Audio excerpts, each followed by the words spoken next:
News 18 digital ಕಂಟೆಂಟ್ಗೆ ಸ್ವಾಗತ. ನಾನು ವಿಶ್ವನಾಥ್ ಹೂಗಾರ್.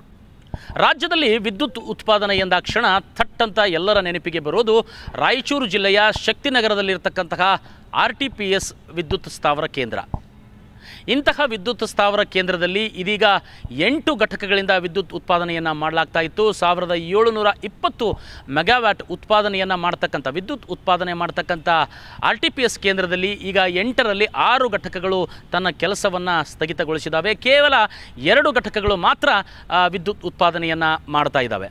ಮತ್ತೊಂದು ಕಡೆ ಬರೋದಾದರೆ ಇತ್ತೀಚೆಗೆ ಅತ್ಯಾಧುನಿಕ ತಂತ್ರಜ್ಞಾನಗಳನ್ನು ಒಳಗೊಂಡಿರ್ತಕ್ಕಂಥ ಯರಮರಸ್ನಲ್ಲಿರ್ತಕ್ಕಂಥ ರಾಯಚೂರಿನ ಹೊರವಲಯದಲ್ಲಿ ಶಕ್ತಿನಗರಕ್ಕೆ ಹೋಗ್ತಕ್ಕಂಥ ಮಾರ್ಗದಲ್ಲಿಯೇ ನಿರ್ಮಾಣ ಮಾಡಿರ್ತಕ್ಕಂಥ YTPS ಯರಮರಸ್ ಥರ್ಮಲ್ ಪ್ಲಾಂಟ್ ಏನಿದೆ, ವಿದ್ಯುತ್ ಪ್ಲಾಂಟ್ ಏನಿದೆ, ಈ ವಿದ್ಯುತ್ ಪ್ಲಾಂಟ್ನಲ್ಲಿರ್ತಕ್ಕಂಥ 2 ಘಟಕಗಳು ಕೂಡ ಇದೀಗ ಘಟಕಗಳಿಗೆ ರೆಸ್ಟನ್ನು ನೀಡಿರ್ತಕ್ಕಂಥದ್ದು. ಮತ್ತೊಂದು ಕಡೆ BTPS ಉತ್ತರ ಕರ್ನಾಟಕ ಭಾಗಕ್ಕೆ ಬರೋದಾದರೆ ಈ 3 ಘಟಕಗಳು BTPS ಬಳ್ಳಾರಿಯಲ್ಲಿರ್ತಕ್ಕಂಥ BTPSನಲ್ಲಿರ್ತಕ್ಕಂಥ 3 ಘಟಕಗಳಲ್ಲೂ ಕೂಡ ಇದೀಗ 2 ಘಟಕಗಳು ತನ್ನ ಕೆಲಸ ಕಾರ್ಯವನ್ನು ಸ್ಥಗಿತಗೊಳಿಸಿದವೆ. ಕೇವಲ ಒಂದೇ ಒಂದು ಘಟಕದಿಂದ ಮಾತ್ರ ಇವತ್ತು ವಿದ್ಯುತ್ ಉತ್ಪಾದನೆ ಆಗ್ತಾ ಇದೆ.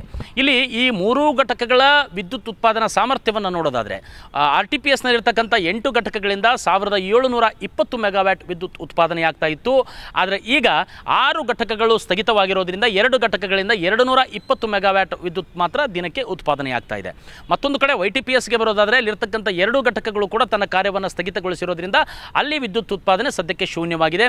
BTPSಗೆ ಹೋಗೋದಾದರೆ 1700 ಮೆಗಾವ್ಯಾಟ್ ಮೂರು ವಿದ್ಯುತ್ ಸ್ಥಾವರಗಳನ್ನು ಅಂದರೆ ಘಟಕಗಳನ್ನು ನಿರ್ಮಾಣ ಮಾಡಿ ಅವು ಕೂಡ ಅತ್ಯಾಧುನಿಕ ತಂತ್ರಜ್ಞಾನಗಳನ್ನು ಒಳಗೊಂಡು ಇವತ್ತು ವಿದ್ಯುತ್ ಉತ್ಪಾದನೆ ಮಾಡೋದಕ್ಕೆ ನಿರ್ಮಾಣ ಮಾಡಿದ್ರಿಂದ ಅಲ್ಲಿ 1700 ಮೆಗಾವ್ಯಾಟ್ ವಿದ್ಯುತ್ ಉತ್ಪಾದನೆ ಆಗ್ತಾ ಇತ್ತು. ಸದ್ಯಕ್ಕೆ ಈಗ 1 ಘಟಕ ಮಾತ್ರ ಅಲ್ಲಿ ವಿದ್ಯುತ್ತನ್ನು ಉತ್ಪಾದನೆ ಮಾಡಲಾಗ್ತಾ ಇದೆ.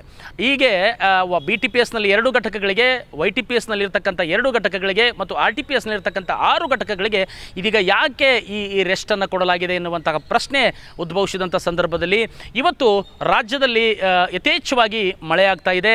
ಮಳೆಯಾಗ್ತಿರ್ತಕ್ಕಂತಹ ಹಿನ್ನೆಲೆಯಲ್ಲಿ ಇವತ್ತು ಜಲವಿದ್ಯುತ್ ಉತ್ಪಾದನೆ ಹೆಚ್ಚಾಗಿರ್ತಕ್ಕಂಥದ್ದು. ಮತ್ತೊಂದು ಕಡೆ ಪವನ ವಿದ್ಯುತ್ ಕೂಡ ಯಥೇಚ್ಛವಾಗಿ ಉತ್ಪಾದನೆ ಆಗ್ತಾ ಇದೆ. ಮತ್ತೊಂದು ಕಡೆ ಸೋಲಾರ್ ವಿದ್ಯುತ್ ಕೂಡ ಯಥೇಚ್ಛವಾಗಿ ಉತ್ಪಾದನೆ ಆಗ್ತಾ ಇದೆ.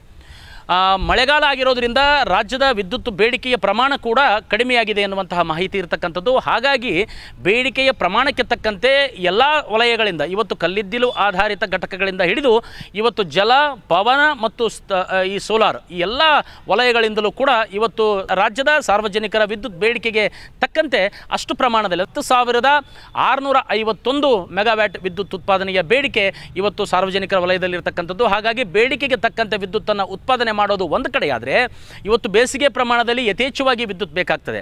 ಅಂತಹ ಸಂದರ್ಭದಲ್ಲಿ ಇವತ್ತು RTPS, YTPS, BTPSನಲ್ಲಿ ಇರ್ತಕ್ಕಂಥ ಕಲ್ಲಿದ್ದಿಲು ಆಧಾರಿತ ಘಟಕಗಳಿದ್ದಾವೆ. ಈ ಘಟಕಗಳ ಮೇಲೆ ಹೆಚ್ಚಿನ ಒಂದು ಒತ್ತಡ ಇರ್ತದೆ. ಒಂದು ಕಡೆ ಕಲ್ಲಿದ್ದಿಲು ಸಮಸ್ಯೆ ಆದರೆ ಮತ್ತೊಂದು ಕಡೆ ತಾಂತ್ರಿಕ ಸಮಸ್ಯೆ, ಮತ್ತೊಂದು ಕಡೆ ಕಾರ್ಮಿಕರ ಸಮಸ್ಯೆ, ಹೀಗೆ ನಾನಾ ಸಮಸ್ಯೆಗಳಿಂದ ಅವತ್ತು ಬೇಸಿಗೆಯ ಸಂದರ್ಭದಲ್ಲಿ ಏನು ಸಾರ್ವಜನಿಕರ ಬೇಡಿಕೆಯ ಪ್ರಮಾಣ ಹೆಚ್ಚಿರುತ್ತದೋ ಆ ಸಂದರ್ಭದಲ್ಲಿ ಈ ಘಟಕಗಳಲ್ಲಿರ್ತಕ್ಕಂಥ ಸ್ಥಾವರಗಳಿಗೆ ತೊಂದರೆಯಾಗಿ ಅನೇಕ ಸಂದರ್ಭಗಳಲ್ಲಿ ಇವತ್ತು ತಾಂತ್ರಿಕ ದೋಷಗಳಿಂದಾಗಿರ್ಬೋದು, ಕಾರ್ಮಿಕರ ಸಮಸ್ಯೆಗಳಿಂದಾಗಿರ್ಬೋದು, ಇನ್ನಿತರ ಸಮಸ್ಯೆಗಳಿಂದ ಘಟಕಗಳು ಸ್ಥಗಿತಗೊಂಡಿರ್ತಕ್ಕಂತಹ ಉದಾಹರಣೆಯನ್ನು ನಾವು ನೋಡಿದ್ದೇವೆ.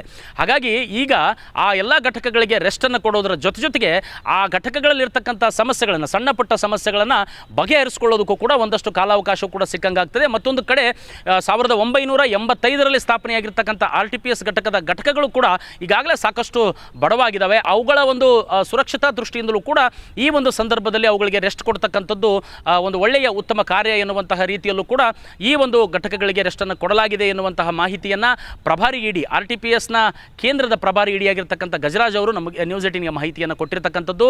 ಹೀಗಾಗಿ ರಾಜ್ಯದಲ್ಲಿ ಇವತ್ತು ಯಥೇಚ್ಛವಾಗಿ ಮಳೆ ಬೀಳ್ತಿರ್ತಕ್ಕಂತಹ ಹಿನ್ನೆಲೆಯಲ್ಲಿ ಮತ್ತೊಂದು ಕಡೆ ಪವನ ಮತ್ತು ಸೋಲಾರ್ ವಿದ್ಯುತ್ ಉತ್ಪಾದನೆಯೂ ಕೂಡ ಆಗ್ತಿರ್ತಕ್ಕಂತಹ ಹಿನ್ನೆಲೆಯಲ್ಲಿ ವಿದ್ಯುತ್ತಿನ ಬೇಡಿಕೆಯ ಪ್ರಮಾಣ ಕಡಿಮೆ ಇರೋದರಿಂದ ಇವತ್ತು 10,651 ಮೆಗಾವ್ಯಾಟ್ ವಿದ್ಯುತ್ ಉತ್ಪಾದನೆಯ ಬೇಡಿಕೆಗೆ ಅನುಗುಣವಾಗಿ ಇವತ್ತು ಈ ಎಲ್ಲ ಘಟಕಗಳಿಂದ ಸಾರ್ವಜನಿಕರಿಗೆ ಬೇಡಿಕೆಗೆ ಅನುಗುಣವಾಗಿ ಪೂರೈಕೆಯನ್ನು ಮಾಡ್ತಕ್ಕಂಥ ಕೆಲಸವನ್ನು ಇವತ್ತು KPTCL ಮಾಡ್ತಾ ಇದೆ.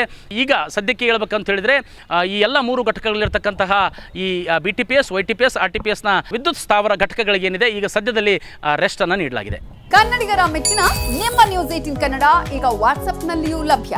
ಕರ್ನಾಟಕ ಮತ್ತು ದೇಶ ವಿದೇಶದ 360 ಡಿಗ್ರಿ ಸುದ್ದಿ ವಿವರವನ್ನ ನೀವು ನಿಮ್ಮ ಕೈ ಬೆರಳುಗಳಲ್ಲಿಯೇ ಪಡೆಯೋದಿಕ್ಕೆ ಈ QR ಕೋಡ್ ಅನ್ನು ಸ್ಕ್ಯಾನ್ ಮಾಡಿ.